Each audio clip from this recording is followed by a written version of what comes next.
अस्सलामुअलैकुम नाजरीन, welcome to the mid day show. नाजरीन, उम्मीद करते हैं कि आप खैर आफियत से होंगी। आज हम जो आपके लिए टॉप स्टोरीज़ लेकर आए हैं वो ज़्यादातर केसेस से रिलेटेड हुई, जो अदालत में केसेस चल रहे हैं उसके हवाले से ही उनके अपडेट्स हैं और उन्हीं के ऊपर हम बात भी करेंगे। आपको पता है जिस तरह गुज़िश्ता बल्कि 2 दिन पहले जो इतना बड़ा ग्रैंड ऑपरेशन हुआ परवेज़ इलाही के घर पे, वही गुजरात में जो उनकी कुंजाह में रिहाइशगाह है, रात गए वहाँ भी एंटी करप्शन गिरफ्तारी के हवाले से उन परवेज़ इलाही के उन्होंने वहाँ भी ऑपरेशन किया है। उसको भी हम अपने इस प्रोग्राम का हिस्सा बनाएंगे। क्यों कर रहे हैं आखिर, एकदम से अजीबोगरीब से माहौल क्यों क्रिएट कर दिया, इसके पीछे भी क्या मुहर्रकात हैं, उसके हवाले से भी मैं काशिफ साहब से पूछूंगी। मैं हूं आपके साथ लबीबा तैमूर, हमेशा से मेरे साथ देने के लिए मौजूद हैं काशिफ बशीर खान। जी अस्सलाम वालेकुम, कैसी हैं आप? अल्हम्दुलिल्लाह सर। पाकिस्तान के हालात वैसे ही है। जी जी, पॉलिटिकल विक्टिमाइजेशन और सियासी तौर के ऊपर जो है हरासा करने का मामला। नहीं सर, मतलब मैं वही बात कर रही हूँ ना कि या तो हो ना इनकारी हुए हों परवेज़ इलाही साहब के, भाई मैंने नहीं आना,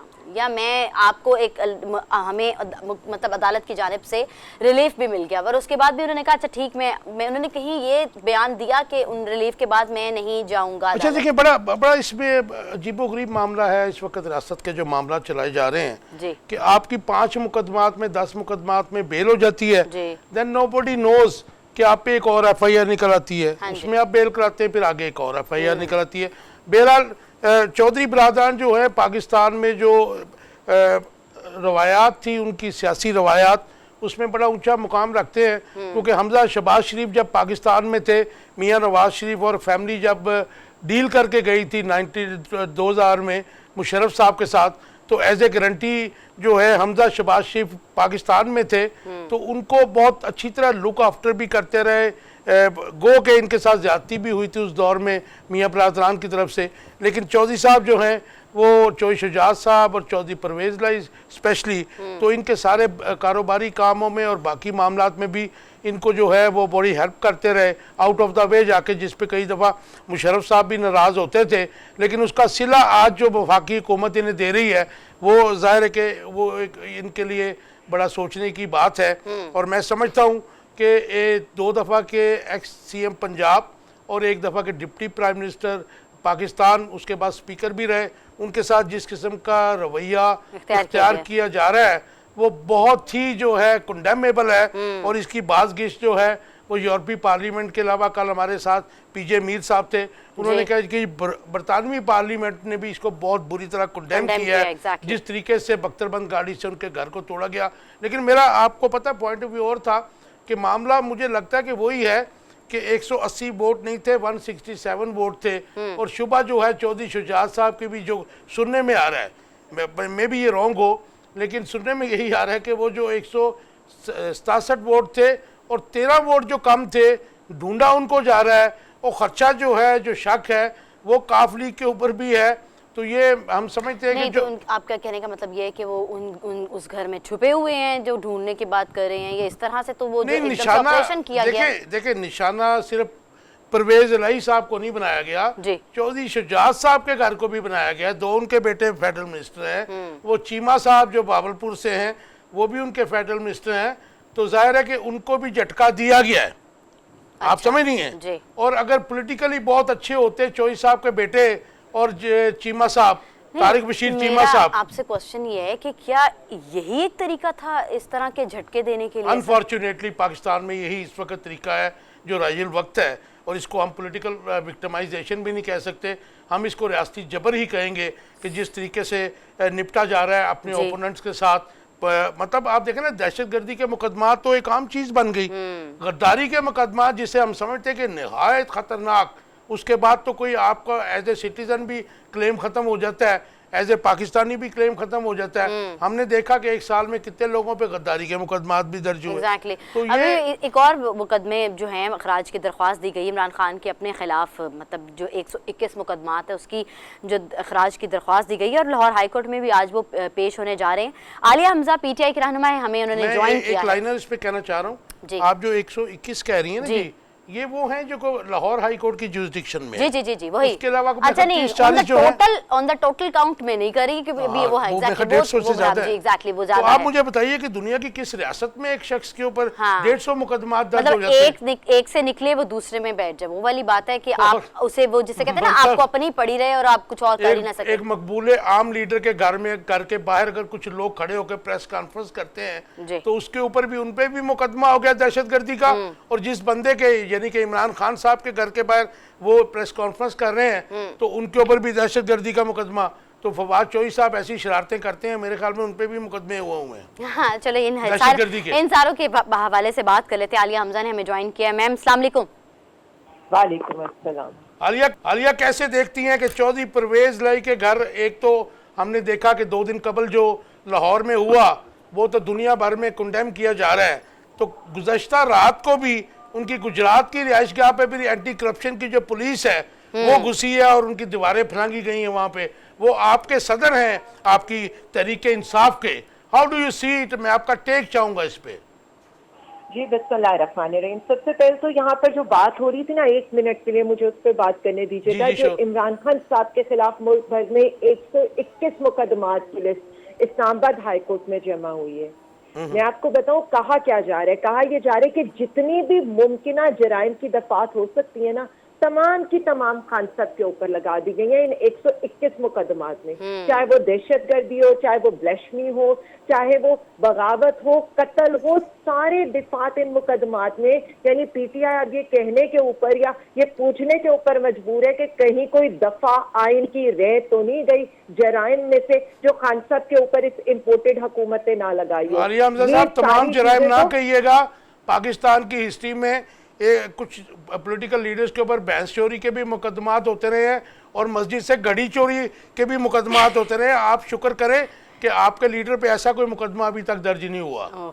मैं जो है ना, मैं ऑनेस्टली स्पीकिंग अगर आप मुझसे ये पूछे ना, तो ये भैंस चोरी का, घड़ी चोरी का तो चाहे इन पे मुकदमा कर देते, ये जो दहशतगर्दी, पाकिस्तान के साथ बगावत और ये जिस कदर, यानी ये इम्पोर्टेड हुकूमत दहशतगर्दों को तो पकड़ नहीं सकती, वहां पर इनके हाथ और इनकी टांगे कांपना शुरू कर देती हैं। और यहाँ पर एक मुल्क के लीडर को आप ये कह रहे हैं और दहशतगर्दी के मुकदमात में आप उसको रोज अदालत से दूसरी अदालत तक फिरा रहे हैं। मैं आपको सिर्फ इतना बता दूं, ये बताता है कि ये सिस्टम किस कदर रॉट कर चुका है। और हम ये कहने पे मजबूर हो गए हैं कि ये इसको कहते हैं पॉलिटिकल विक्टिमाइजेशन। अब आप आ जाए परवेज इलाही साहब की तरफ। देखिए, मुझे अफसोस इस चीज का नहीं है, अफसोस मुझे इस चीज का है कि एक मुकदमा जिसके अंदर उनकी 6 मई तक जमानत हो चुकी है और यहाँ पर प्रोसिक्यूटर जनरल ऑफ पंजाब आकर ये कहता है कि ये जमानत के ऊपर है, अदालत ने इनको जमानत दी है। तो मुझे ये बताएं कि, और उससे बढ़ के बात यह है कि पूरे घर को आपने पहले बख्तरबंद गाड़ी से मेन दरवाजा तोड़ा, फिर आपने ठुड्डे मारे दरवाजे के ऊपर, फिर आपने घर की खवातीन के साथ जिस तरह की चादर और चारदीवारी के तकद्दुस को पामाल किया, उनके तकद्दुस को पामाल किया। और उसके बाद आप सुबह 6 बजे तक उनके घर रहे। कोई खिड़की, कोई दरवाजा, कोई अलमारी, कोई बिस्तर के नीचे आपने कोई जगह छोड़ी नहीं छोड़ी। लेकिन मुझे तमाशा किया। मुझे एक बात बताइए कि फिर परवेज इलाही साहब गए कहाँ? सारी रियासती मशीनरी नाकाम हो गई। एग्जैक्टली। देखिए, मैं आपको बताऊं, इस रियासती मशीनरी पे तो जो है ना, ये इनकी नाअहली तो आप ये समझ लें कि ये नविश्ता दीवार है और ये सामने लिखी हुई नजर आ रही है। कोई काम हो, कोई काम, ये कोई भी काम आप ले लें, ये किसी भी काम से जो है ना वो ढंग से कर ही नहीं सकते हैं, क्योंकि इनकी जितनी तवज्जो है ना, वो सारी तवज्जो आप ये देख लें कि पिछले 1 माह से क्या तवज्जो थी और पिछले 11 माह क्या तवज्जो थी। पहली थी अपने केसेस माफ कराओ, अपनी करप्शन माफ कराओ, जो चीजें इनकी रुकी हुई थी, जैसे हजवेरी का महल रुका हुआ था, उनकी जो चीजें रुकी हुई थी वो फौरी तौर पर क्लियर करो। यहाँ IMF से मुआहदा हो ना हो, अवाम आटे की लाइनों में मरती है तो मर जाए। यानी अफसोस इस चीज का ये नहीं होता है, अफसोस इस चीज का होता है कवानीन ये अपने लिए बनाते हैं, सारी मराहत ये अपने लिए लेते हैं, इलेक्शन के लिए 20 अरब देने के लिए नहीं है, लेकिन आटा के अंदर 20 अरब। Alia, sorry to interrupt you, मुझे एक बात बताइए कि परवेज इलाही साहब ने मुश्किल हालात में पीटीआई का साथ दिया। उस वक़्त वो पीटीआई में शामिल भी नहीं हुए थे और सो मच सो कि जब अभी आपने असम्बलियाँ तो पंजाब की असम्बली तोड़ने से पहले 186 वोट लेने थे, उसमें भी उनका बहुत बड़ा कंट्रीब्यूशन था। लेकिन मुझे हैरत इस बात पे हुई कि इमरान खान साहब बहुत मकबूल तरीन लीडर हैं, पाकिस्तान की हिस्ट्री में इतनी मकबूलियत किसी को कम ही नसीब हुई है, लेकिन जिस किस्म का ऑपरेशन हो रहा था तमाम दुनिया उसको कंडेम कर रही थी, लाइव जा रहा था, लेकिन पीटीआई के वर्कर्स क्यों नहीं पहुंचे वहां पर? देखिए मेरी एक बात सुने, ये इतना अनयूजुअल था और हम तो ये एक्सपेक्ट ही नहीं कर सकते थे कि ये रातों रात क्या करेंगे। और उसके बाद जब 2-2:30 बजे तक सब खबरें पहुंची है तो हमारे वर्कर्स भी वहां पर मौजूद हैं और हम ये मानते हैं कि उन्होंने हर मुश्किल वक्त में मोहम्मद सिलाई साहब हो जाए, परवेज सिलाई साहब हो जाए, उन्होंने पीटीआई का साथ दिया है और हम इसको बड़ी कदर की निगाह से देखते हैं और हम बड़े खुश हैं कि वो हमारे साथ आकर शामिल हुए। लेकिन मैं सिर्फ आपको इतना बता दूं कि इतना टाइम जरूर देना चाहिए कि जहां पर हम अपने कारकुनान को मोबिलाइज करके वहां पर पहुंचा सकें। आलिया हमजा साहबा जो एडिशनल डिप्टी डीजी हैं इस वक्त एंटी करप्शन के, उनका नाम है Waqasul Hasan Nathuka. He is the one के जिसको 2012 में टर्की में जब ट्रेनिंग पे गई थी पुलिस तो इसको गैर इखलाकी हरकतों पर वहाँ से वापस भेजा गया था। उस वक़्त के आईजी हबीबुर रहमान साहब को लेटर लिखा गया था वहाँ की अनकरा की पुलिस और टर्की की पुलिस और टर्किश गवर्नमेंट ने कि इनके ख़िलाफ़ सख्त सज़ा तजवीज़ की गई थी। आज अगर वो एडिशनल डीजी हैं तो आप लोग उसके ख़िलाफ़ प्रोटेस्ट क्यों नहीं करते, अदालत में क्यों नहीं जाते हैं?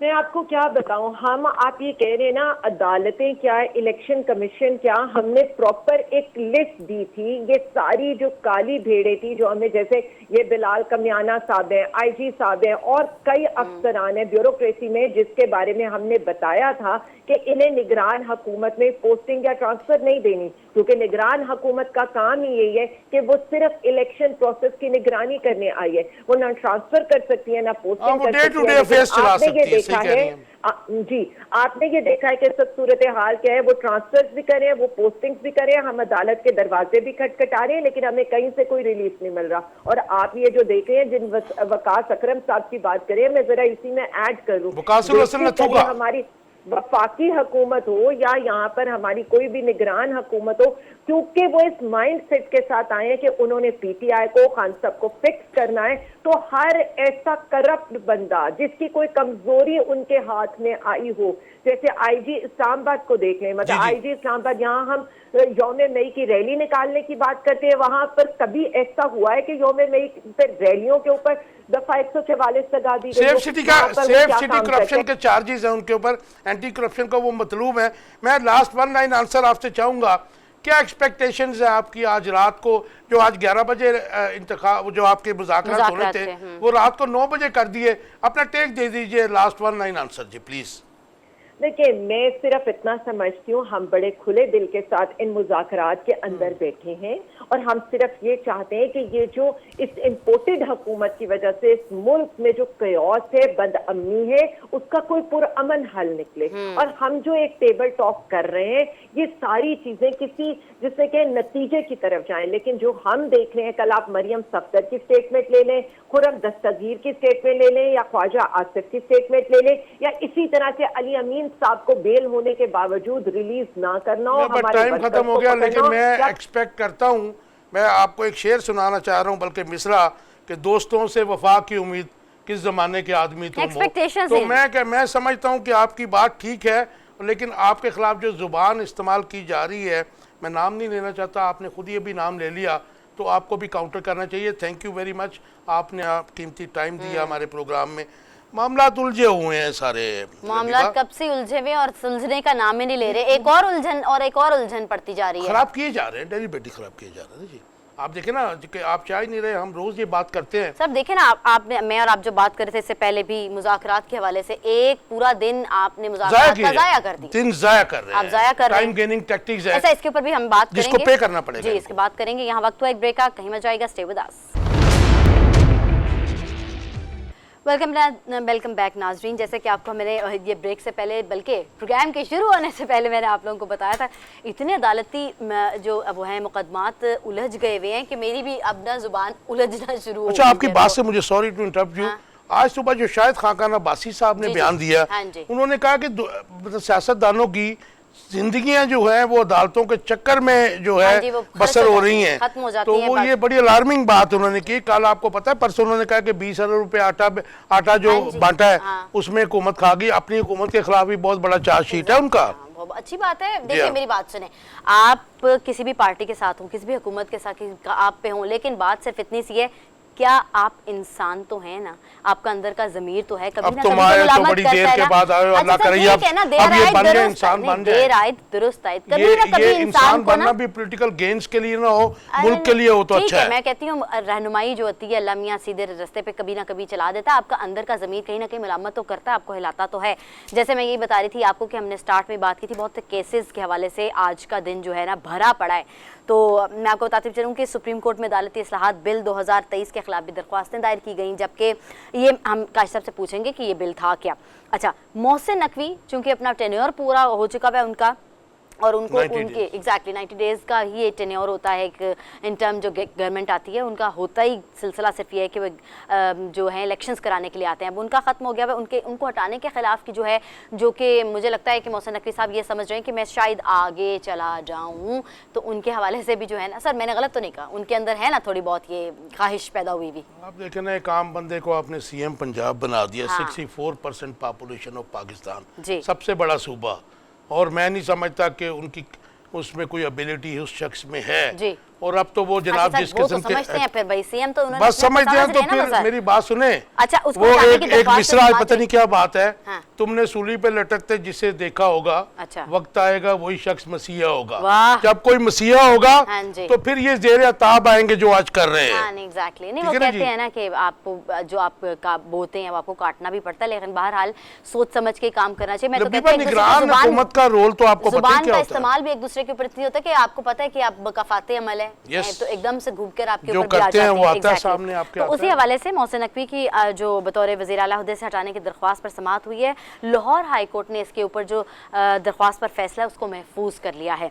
अच्छा, मुल्क में एक ही दिन, आपको पता है हम सारों को ये रोला जिसे कहते हैं रोला रप्पा डला ही इसीलिए हुआ है कि इलेक्शंस एक ही दिन कराने की हैं। ये इलेक्शंस की 14 मई की जो तारीख थी उसके ऊपर ही का ये सारा सिलसिला है। तो एक ही दिन का जो मामला है उसके हवाले से भी और हुकूमत और पीटीआई के दरमियान जो मुज़ाकरात का आखिरी रोज़ है। अब वो आखिरी रोज़ क्या था, पूरा दिन ज़ाया करने वाली बात है। 3 बजे की टाइम था, उसके बाद वो लेके खींच के 9 बजे ले गए। आपको पता है कि इसके ऊपर पूरा मुल्क टिका हुआ है, बाकी अंदरूनी क्या बैरूनी जो नज़रें हैं वो सारे मस्कूर हैं इसी ही एक पॉइंट के ऊपर। आपने पूरा दिन ज़ाया कर दिया। सर ये क्या मामला, पूरा ये दिन ज़ाया इसमें करने बड़ी की क्या गहरी बात बात है हुई? लबीबा, इसमें बड़ी गहरी बात है। और उन्होंने आज आपको पता है कि कायमा कमेटी और कौमी जी। असम्बली का इजलास भी बुलाया, जिसमें उनका कोई मखसूस एजेंडा भी है। बेसिकली आप जो बात कर रही थी ना, अदालती इस्लाहती बिल जो है, हाँ जी, exactly। वो जरा उसमें, थोड़ा सा हाँ, चीफ बता जस्टिस ऑफ दें। पाकिस्तान के पास एक राइट है सुओ मोटो लेने का, जो उन्हें आर्टिकल 184(3) देता है वो कॉन्स्टिट्यूशन ऑफ पाकिस्तान, कि वो सुओ मोटो भी वो ले सकते हैं और बेंच भी वो बना सकते हैं। ठीक है जी। लेकिन इसमें सबसे जो खतरनाक बात थी वो यही थी कि इन्होंने उस शिक को ख़त्म किया और उसके बाद उन्होंने सुओ मोटो का जो इख्तियार सिंगल हैंडेडली चीफ जस्टिस साहब के पास था उसको उन्होंने ख़त्म किया। और आपको पता है कि इसके ऊपर 16 के 14 तारीख को स्टे हो चुका है और इसकी हियरिंग है आज सुप्रीम कोर्ट में। लेकिन आई डाउट कि, बल्कि मुझे यकीन है कि आज जो असम्बली का इजलास होना है, जो करारदाद पेश करनी है, जो उन्होंने करना है, ये आज फिर बम्बारमेंट होगी सुप्रीम कोर्ट के जजेस के खिलाफ। अच्छा। और कोई ऐसी करारदाद कायमा कमेटी में बहुत ख़तरनाक अज़ाइम है जो मौजूदा हुकूमत है, स्पेशली मंजूर हो नून लीग की। नहीं, करारदाद की तो वैल्यू नहीं है, वो तो ना कानून साजी है ना इंसाजी है। लेकिन उनको कायमा कमेटी में बुला भी सकते हैं जजेस को, अच्छा। जो इनका दायरा इख्तियार से बाहर है, क्योंकि पार्लियामेंट को कॉन्स्टिट्यूशन ऑफ पाकिस्तान के मुताबिक सुप्रीम कोर्ट के जजेस का कंडक्ट और उनका बिहेवियर आप किसी भी फोरम पे, स्पेशली पार्लियामेंट में या कौमी असम्बली में डिस्कस नहीं कर सकते अनलेस के कोई बहुत बड़ी इखलाकी या जो है माली कोई नुकसान हो। उसके लिए भी आपको एक फोरम दिया गया है, सुप्रीम जुडिशल काउंसिल, आप केस वहाँ रेफर कर सकते हैं। इस बात पे मैं आपको देख रही हूँ, आपको नहीं लगता कि यहाँ तो बिल्कुल ही अनहोनी ही सी बातें हो रही हैं, जो अनहोनी नहीं होने इसलिए वाली हो रही बातें है, वो हो रही हैं। देखिए आप एक कह रहे हैं बात हम नहीं कर सकते, सब कुछ तो हो रहा है सर यहाँ। देखिए ना रबीबा, ये है इक़्तिदार की गेम। पाकिस्तान में 80 से पावर पॉलिटिक्स की इब्तिदा जो है वो मियां नवाज शरीफ एंड कंपनी ने की। ठीक हो गया। आज इक़्तिदार उनको अपने हाथों से ऐसे फिसलता नजर आ रहा है जैसे आप मुट्ठी भी के अंदर रेत आप करें तो वो फिसलती जाती है ना हाँ जी, जी, निकलती है। उनको नजर आ गया है। तो सर कि अगर जो- उनको पता है कि हमारे हाथ से इक़्तिदार जा रहा है तो इसका मतलब है कि कुछ भी आप कर सकते तो हैं। आप देख लें कि आईन और कानून को कहाँ है आईन और रोंदा कानून? जा रहा ओह, है। यस। मैं कहता हूँ रोंदा जा रहा है। और किसी भी मुहज्जब रियासत में, मैं रियासत का वर्ड यूज कर रहा हूँ, आप सोच भी नहीं सकते हैं कि वहाँ की जुडिशरी के बारे में आप ऐसी बातें करें। आपने कल मरियम नवाज शरीफ की स्पीच देखी जो उन्होंने की है सरेआम, जी। और जिस किस्म की बदजुबानी उन्होंने साकिब निसार साहब के बारे में की है, और टोला मैं मुझे आई फील पिटी, और मुझे बहुत अफसोस है कि वो जो है जर्नल्स को और सुप्रीम कोर्ट के जो जजेस हैं उनको टोले का नाम देती हैं और उनको कहती हैं कि ये मिला है। मुझे आप ये बता दीजिए कि मियां नवाज शरीफ ने यहाँ पे 40 साल हुकूमत की, वो कहाँ के रस्तू थे? वो मुझे ये बता दीजिए कि क्या वो बहुत बड़े लीडर थे कि जो उनके खिलाफ साजिश इन्होंने करनी थी? अच्छा मैं एक कंपैरिजन करूँ ना काश साहब, तो हम लोग इतना मतलब लाइक ये वाला जो दौर है और हमारे बचपन का दौर है, हमने इदारों की एक रिस्पेक्ट देखी थी। Yes. अब जो रिस्पेक्ट वाला एलिमेंट है ना वो तज़हीक वाले एलिमेंट में ना अच्छा, मैं आपको कन्वर्ट बड़ी हो गया मजेदार हुआ है। बात बताता आप हूँ। देख ही नहीं सकते।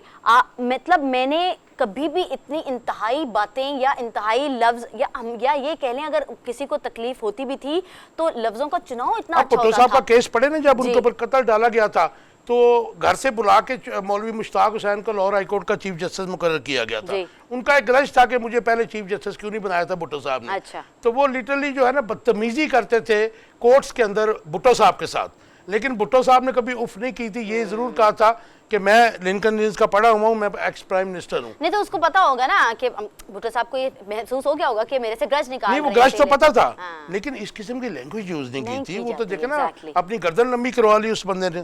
Exactly। तो ये मामला बहुत खराब अच्छा है। और भी मामलात हैं मुकदमों से रिलेटेड हैं, हम डिस्कस करेंगे, लेकिन यहाँ वक्त हुआ एक ब्रेक का, कहीं मत जाएगा, स्टे विद अस।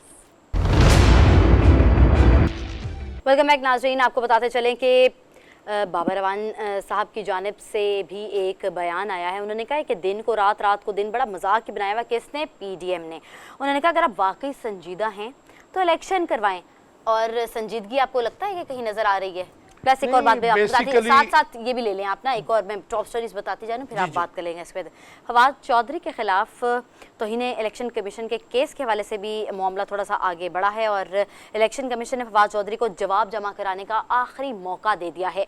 हर चीज़ के अंदर वैसे मैं आजकल देख रही हूँ आखिरी मौके दिए जा रहे हैं, मोहलतें दिए जा रही हैं और वो सब कुछ आखिरी मौके भी ख़त्म हो जाते हैं, मोहलतें भी ख़त्म हो जाती हैं, लेकिन फ़र्क सर कुछ नहीं पड़ता। बेसिकली जो आप गिला कर रही हैं ना, मैं समझता हूँ कि जो आला अदालतें हैं वो रिस्ट्रेन का मुजाहरा कर रही हैं, सब्र व तहम्मुल का मुजाहरा कर रही हैं। जिससे आप कह रही हैं कि मोहलतें ख़त्म हो जाती हैं फिर भी टाइम दे दिया जाता है। अगर आइन और कानून की बात करें तो फिर तो आप उस पर थोड़ा सा परेशान होते हैं, लेकिन मैं जो समझता हूँ कि इस वक्त जजेस जो हैं, अदालतें भी ये चाह रही हैं कि सियासी मामला सेटल हो जाए, इनको अकल आ जाए तमाम पार्टीज़ को। ये मामला जो अदालतों में आए हैं इनको ये खुद सेटल कर लें तो वो रियासत के लिए भी अच्छा है, पॉलिटिकल पार्टीज़ के लिए भी अच्छा है और मुल्क के लिए भी अच्छा है। तो मैं समझता हूँ कि अल्लाह करे कि ऐसे हो जाए, गो के इसके इम्कानात कम दिखाई दे रहे हैं। अच्छा, हमारे साथ मौजूद हैं PMLN के निसार अहमद चीमा साहब, उनको शामिल गुफ्तगू करते हैं। निसार साहब अस्सलाम वालेकुम। निसार साहब आवाज़ आ रही है? जी बस जैसे आपका बहाल होगा उनसे बात करेंगे। अच्छा, मैं ओवरऑल वैसे आज बात करी थी ओवरऑल। अच्छा, मैं आपको एक डेवलपमेंट बताना चाह रहा हूँ। जो आप अभी हम बात कर रहे थे उसके ऊपर, जो अदालती इस्लाहत का बिल है, हाँ जी, इन्होंने पास किया था, उसकी हेयरिंग आज शुरू हुई है। तो मैं ना मानूं वाली बात, आज भी जो है अटॉर्नी जनरल साहब सुप्रीम कोर्ट के 8 रुकनी बेंच के सामने यही तकरार करते रहे कि जी फुल बेंच बनाएं, जिसको सुप्रीम कोर्ट के 8 रुकनी बेंच ने headed by Chief Justice of Pakistan Umar Ata Bandial, उन्होंने मुस्तरद कर दिया है।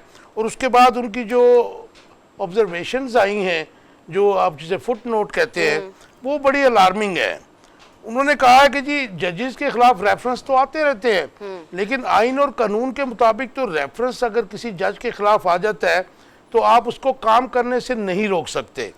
दूसरी बात जो उन्होंने की है वो मेरे ख्याल में नाम लिए बगैर की है, लेकिन जिस किस्म के तंदो तेज़ और अब्यूसिव लैंग्वेज कल यूज़ की गई है मरियम नवाज शरीफ की तरफ से, उसका जवाब था। उन्होंने कहा जी सियासी लोग जो हैं वो मनपसंद फैसले चाहते हैं, और अगर उनके मनपसंद फैसले ना हो तो वो जजिस को अब्यूज़ करते हैं, और ये हम देख रहे हैं कि पिछले 2-3 माह से हो रहा है ऐसे। उसके बाद उन्होंने कहा कि जी हर इदारा सुप्रीम कोर्ट के डिसीजंस का पाबंद है, और ये बहुत अलार्मिंग बात है। और मुझे जो हम अब बात कर रहे थे, अच्छा, ये किसकी जानिब से कहा गया है? ये क्या चीफ नाम? जस्टिस साहब की तरफ हाँ से। तो सर वो है उन्होंने कहा ही जी ना। पाकिस्तान का हर इदारा जो है उसके ऊपर बाइंडिंग अच्छा, है। तो मसला ये है कि दुख वाली बात ये है कि उनको हर केस के अंदर ये बात बतानी पड़ रही है कि बाइंडिंग है। अच्छा, उन्होंने एक और बात भी की है जो मैं समझता हूँ कि ये जो एक पर्सन स्पेसिफिक लॉ हाँ बनाया जी, गया जी। इलेक्शन से भागने के लिए और अदलिया की आज़ादी पे कदगन लगाने की कोशिश की गई। उन्होंने कहा है कि जी अदलिया की आज़ादी जो है आइन का बुनियादी जुज़्व है कि आप उसके डोमेन में नहीं घुस सकते घुस हैं। सकते हैं। जैसे देखें ना, हमने उस दिन भी ये बात की, रोज करते हैं कि आप पार्लियामेंट जो है उसकी भी लिमिटेशंस है। मादर पिजर आज़ादी तो कहीं पे भी नहीं है। निसार अहमद चीमा साहब ने हमें जी ज्वाइन चीमा किया। साहब, आप आवाज़ सुन पा रहे हैं हमारी? जी जी आवाज आ रही है जी, जी, आपकी जी, आपकी आवाज तो जरा थोड़ी सी मदद नहीं आ रही है। जी जी I don't know what's the reason, लेकिन आवाज बाहर आ रही है। निसार अहमद चीमा साहब, सबसे पहले आपका टेक चाहूंगा कि पॉलिटिकल जो विक्टिमाइजेशन है जिसकी बाज़गश्त अमेरिकन कांग्रेस में भी है और दारुल उमरा और दारुल अवाम में भी कल दिखाई दी, उसके अलावा पूरी वर्ल्ड में कंडेम किया जा रहा है, आप कैसे देखते हैं कि आपके एक पॉलिटिकल साथी चौधरी परवेज इलाही के घर में जिस तरीके से मतलब जो मैं कहूँगा कि पुलिस घुसी, एंटी करप्शन घुसी, वो आपका टेक चाहूँगा प्लीज़। देखिए, गुजारिश ये है कि पॉलिटिकल विक्टिमाइजेशन जहाँ भी हो, जिसकी तरफ से हो, जिसके खिलाफ हो, ये गलत है। और जो परवेज इलाही साहब के घर पे जिस तरह वो ये दावा बोला गया, जो कुछ किया गया, मैं उसकी बिल्कुल मजम्मत करता हूँ विदाउट एनी मेंटल रिजर्वेशन। ये मैं समझता हूँ कि बहुत काबिल मजम्मत है, और इस तरह की हरकतें जो है वो इनके नताइज भी अच्छे नहीं होते और बहुत अफसोसनाक भी और शर्मनाक भी है। राइट जी, आपका टेक आ गया। मैं आपसे चाहूँगा कि जिस किस्म का बिल पास किया, या ज़ाहिर है आपका भी वोट शामिल होगा अंदर, तो ये अदालती इस्लाह बिल की बात कर रहा हूँ जी, जिसके खिलाफ भी हो। पिछले ये पीटीआई के दौर में, 4 साल दौर में जो कुछ होता रहा, जिस तरह ये है कि खुद वज़ीर आज़म साहब इमरान खान साहब डीजी FIA को बुला के कहते रहे कि फलां को पकड़ो, फलां को गिरफ्तार करो, फलां के खिलाफ ये भी दफा लगाओ, तो ये भी बड़ा बहुत ही अफसोसनाक था। अमेरिका में जाके भी उनके असाब पे ये सवार होता था कि मैंने जाके वहाँ पे वो नवाज शरीफ का वो AC उतरवाना है, ये करना है, वो करना है। मतलब ये है कि इंतकामी कार्रवाइयों के अलावा, गालम गलोच के अलावा उस 4 साल दौर में हमने क्या देखा। चीमा साहब, ये कल्चर कैसे खत्म होगा? आप लोग पार्लियामेंट के मेंबर्स हैं, आप पुराने पार्लियामेंटेरियन हैं, आपकी अपनी एक अखलाकियात भी है, रवायात भी है, और मैं समझता हूँ कि पॉलिटिकल जो पर्सन कोई भी हो, चूजन रिप्रेजेंटेटिव जो हैं, उनको एक तरफ तो अवाम का डर होता है, दूसरी तरफ से जाहिर है उनके ऊपर बहुत बड़ी जिम्मेदारी भी होती है। आप क्या समझते हैं कि पिछले 2-3 टेन्योर जो है, ये जिम्मेदारी जो है चूजन रिप्रेजेंटेटिव्स अवाम की फलाह के तनाजर में क्या पूरी कर पाए? कहता हूँ मैं, सच्ची बात ये, मैंने कई बार इसका इजहार भी किया, खुल के किया है कि हमारे तमाम बड़े कौमी इदारे जो हैं, जी जी, उन्होंने अपना फर्ज अदा नहीं किया। उसमें भी यह है कि वो नाकाम रहे हैं, और उनका जो माजी का किरदार है, उनको उससे, अपनी गलतियों से, अपने ब्लंडर से सीखना चाहिए। उसमें यह है कि अदलिया की लीडरशिप भी मौजूद है, आर्मी की लीडरशिप भी मौजूद है, और खुद पार्लियामेंट भी मौजूद है। सबसे गलतियां हुई हैं, सबको अपनी इस्लाह करनी चाहिए, खुद इत्ताबी के अमल से गुजरना चाहिए, सेल्फ अकाउंटेबिलिटी होनी चाहिए, और ये है कि ये अपनी गलतियों का इतराफ किया जाए और उनसे सीखा जाए, और आइंदा के लिए वो किरदार अदा किया जाए जो बावकार भी हो, आइन के मुताबिक हो, मुल्क और कौम के मफाद में हो। निसार अहमद चीमा साहब, मुज़ाकरात हो रहे हैं, और हम जैसे सहाफ़ी और मुहिब वतन लोग भी खुश थे कि चलो ये आइस मेल्ट हुई है, किसी तरफ बैठेंगे और जो मामला अदालतों से हैं उनसे खींच के बाहर ले आएंगे, पॉलिटिकल फोर्सेस जो है मामला तय कर लेंगे। लेकिन ख्वाजा आसिफ और अता तारड़ जैसे लोग, या राना सनाउल्लाह साहब जैसे, जिन्हें मैं आपके हॉक्स कहता हूँ, वो जो है जिस किस्म के बयानात दे रहे हैं, आप नहीं समझते कि ये मुज़ाकरात के अमल को सबताज करने की कोशिश है? देखें, हमारी ख्वाहिश है, पूरी कौम की ख्वाहिश है कि ये मुज़ाकरात जो हैं वो कामयाब हों, और बड़ी पूरी कौम जो है, एक मैं समझता हूँ हिजानी कैफियत में है, और सारी कौम की दुआ है कि ये मुज़ाकरात कामयाब हों। और हम ये मामला जो है सियासतदान आपस में मिल के बैठ के इस मामले को तय करें और इलेक्शन की एक तारीख पे सारी असेंबलियों के इलेक्शन एक वक्त पे हों और उस पर तमाम पार्टियां इत्तेफाक करें। और मैं समझता हूँ कि आसान तरीके से ये मामला हल हो सकता है। हमें ये मामला अदालतों में लेके जाना ही नहीं चाहिए। हम अदालतों से बाहर हमें साबित करना चाहिए कि हम इस काबिल हैं कि हम अपने मामला को हल कर सकते हैं। मैं समझता हूँ तजावीज़ एक दूसरे के सामने रखने की बात की गई थी एग्जैक्टली तो मैं ये कह रही हूँ कि तजावीज़ अभी तक रखी ही नहीं गई। आप खुद लोग मुज़ाकरात वाला जो मरहला है उसको लंबा करे जा रहे हैं, तूल पकड़ा रहे हैं, क्योंकि अभी इस वक्त की जो फिलवक्त की ज़रूरत है वो ये है कि ये जल्दी मामलात ख़त्म हो जाए और इलेक्शंस हों या नहीं हैं, जो भी करना है पाकिस्तान के मफाद में होना चाहिए हर चीज़। चीमा साहब, आपके जो मुज़ाकराती टीम है उसमें आप जैसे बुर्दबार एक्सपीरियंस्ड और पढ़े लिखे लोगों को क्यों नहीं बिठाया जाता? क्योंकि हम देख रहे हैं कि हर पॉलिटिकल पार्टी में, स्पेशली आपकी पॉलिटिकल पार्टी में, एक फैमिली की जो नुमाइंदगी है वही लीडरशिप है, वही अकले कुल है। और जिस किस्म की लैंग्वेज यूज़ की जा रही है मुहतरमा मरियम नवाज शरीफ की तरफ से और तारड़ की तरफ से टुवर्ड्स जुडिशरी ऑफ पाकिस्तान, आपका टेक चाहूँगा। देखिए, गुजारिश ये है कि ये एक मसला नहीं है, बेशुमार मसाइल हैं जो आहिस्ता आहिस्ता जो जो पॉलिटिकल मेजोरिटी आएगी, सियासी बलूगत के हम मराहल तय करते जाएंगे। इंशाअल्लाह तमाम सियासी जमातों में जमहूरी जो रवायात हैं वो भी स्ट्रांग होंगी, वो पनप सकेंगी और आहिस्ता आहिस्ता मैं समझता हूँ कि हमारा इज्तिमाई किरदार जो है तमाम सियासी जमातों का वो ज़्यादा जमहूरी भी होगा, पार्लिमानी भी होगा और जो आला रवायात है उनकी हम सही अमीन भी हो सकेंगे। चीमा साहब, मेरी रिक्वेस्ट आपसे एज ए जर्नलिस्ट ये होगी कि ख्वाजा आसिफ और दूसरे जो लोग हैं इश्तियाल अंगेज जो बयानात देते हैं, आप जैसा बुर्दबार और पढ़ा लिखा शख्स उनको रोक सकता है। आपसे रिक्वेस्ट होगी कि कूल डाउन करने के इस प्रोसीजर में आप भी अपना किरदार अदा करें। थैंक यू वेरी मच जी। आपने मशवरा तो उनको दे दिया। मैंने इसलिए दिया कि आप लोग, हम जवानी से बुढ़ापे में दाखिल हो गए, हाँ। इनकी एक दूसरे को गालियां खत्म नहीं हुई। एग्जैक्टली यही बातें हैं। बस अब ये देखते हैं कि आज आखिरी दिन है मुज़ाकरात का और 9 बजे तक मुज़ाकरात को डिले किया गया, खींचा भी गया, डिले भी किया गया। अब क्या निकलता है इसके बीच में? उससे पहले कौमी असम्बली से कुछ निकलेगा आपको ये लगा? Against judiciary. Oh my God, अच्छा, ये तो सर ने एक इनका तोता बोला है, चिड़िया नहीं, इनका तोता बोला है वो। तो ये है हमारा आज का प्रोग्राम। इंशाल्लाह कल मुलाकात होगी। अपना बहुत ख्याल रखिएगा। अल्लाह हाफिज़।